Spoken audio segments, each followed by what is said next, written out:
everybody. It's Erin from the Chamber. I've got one thing I need to do first before we get going, so hold on one second.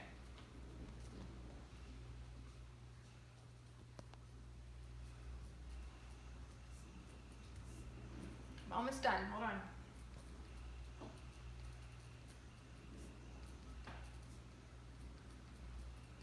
All right, and I need to sign it.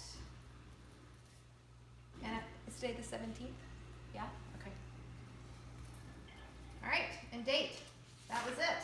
That was my absentee ballot. I just filled out a request, and now all I have to do is put it in the mail, and I can get that. So the reason I'm doing this is so you know how quick it is. It doesn't take very long.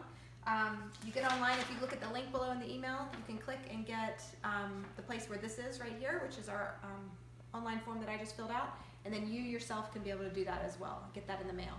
There will be an online version. Governor Holcomb announced yesterday, and so we'll share that link with you as soon as that's available.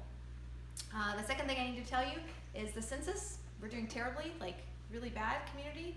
We're in the 40s, 40% or something respondents. They have extended the deadline, thankfully, so we do have a couple more months. But if you haven't done that, there's a link below, and you really, really, really need to fill out your census.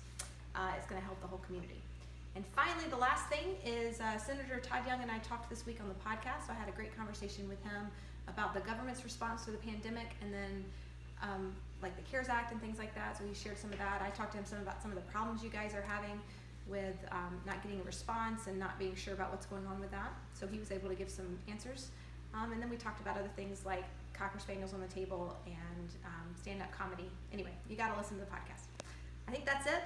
Hope you have a great week, and a great weekend, and we will see you next Friday.